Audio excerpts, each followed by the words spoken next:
பிரியமானவர்களே, இயேசு கிறிஸ்துவின் நாமத்தில் உங்களுக்கு வாழ்த்துக்கள். ஒரு புது வருஷத்துல பிரவேசிக்க போகிறீங்க.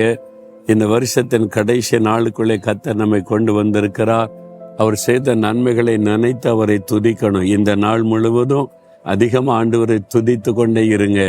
எதுக்காக துதிக்கணும் தெரியுமா? யோவேல் 2ஆம் அதிகாரம் 26வது வசனத்துல, நீங்கள் சம்பூரணமாய் சாப்பிட்டு திருப்தி அடைந்து உங்களை அதிசயமாய் நடத்தி வந்த உங்கள் தேவனாகிய கர்த்தருடைய நாமத்தை துதிப்பீர்கள்.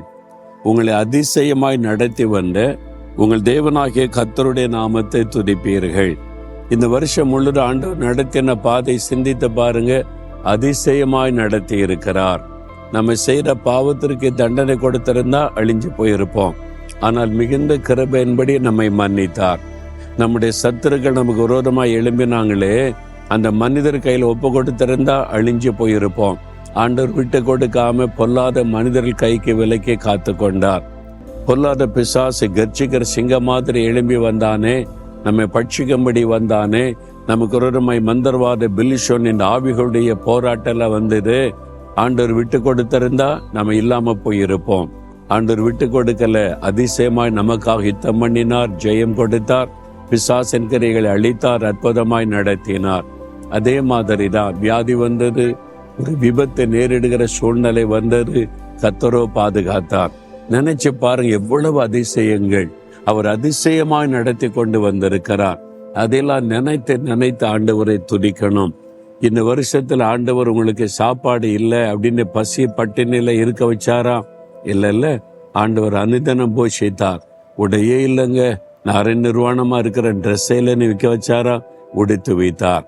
ஆண்டவர் உங்களுக்கு ஒரு வீடு, வேலை, உங்களுக்கு சம்பாதிக்கிற வாய்ப்பு, ஒரு குடும்பம், உறவுகள், உங்களை நேசிக்கிற ஆட்கள், உங்களுக்கு ஒரு சபை, ஆராதனை, ஊழியர்கள், எத்தனை ஆசீர்வாதம் தந்திருக்கிறார்.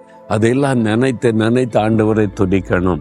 இந்த வருஷத்தில் எத்தனை புயல் காற்றுகள், பூமி அதிர்ச்சிகள், எத்தனை மரணங்கள், யுத்தத்தினாலே மரணம், பூமி அதிர்ச்சியிலே மரணம், இயற்கை சீற்றத்தினாலே மரணங்கள், எவ்வளவோ மரணங்கள் செய்திகளை கேள்விப்பட்டோம். நாமோ பாதுகாக்கப்பட்டு இருக்கிறோம். அவங்கள விட நாம் என்ன பெரிய பரிசுத்தவான்களா? அவங்க எல்லாம் பாவம் செய்தனால அழிஞ்சிட்டாங்க. நான் பரிசுத்தமா இருந்தேன்னு சொல்ல முடியுமா? இல்லையே. தேவனுடைய கிருபை. அதெல்லாம் நினைத்து ஆண்டவரே என் மேல இறக்க வைத்து மன்னித்து அதிசயமாய் நடத்தி வந்தீரே, ஸ்தோத்திரம் ஸ்தோத்திரம் ஸ்தோத்திரம்னு துதிக்கணும். நீங்க நன்றி உள்ளவளா இருந்தா புது வருஷம் உங்களுக்கு ஆசீர்வாதமாய் இருக்கும். அதனால சொல்றீங்களா? அப்படியே ஆண்டவரை பார்த்து, ஆண்டவரே இந்த வருஷம் முழுவதும் என்னை அதிசயமாய் நடத்தி வந்தீங்களே, நான் உங்களை துதிக்கிறேன், ஸ்தோத்தரிக்கிறேன், நன்றி சொல்லுகிறேன்.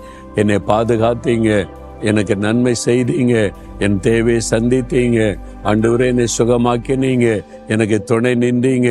நீங்க செய்த நன்மைகள் எண்ணி முடியாதவைகள். எல்லாவற்றிற்காக ஸ்தோத்திரம் ஸ்தோத்திரம் ஸ்தோத்திரம் என்று உம்மை துதிக்கிறேன். ஒரு வருஷத்திற்கும் எனக்கு நீங்க வைத்திருக்கிற ஆசீர்வாதத்திற்காக இப்பொழுதே உம்மை துதிக்கிறேன். இயேசுவின் நாமத்தில் ஸ்தோத்திர பலிகளை ஏறெடுக்கிறேன் பிதாவே. ஆமேன், ஆமேன்.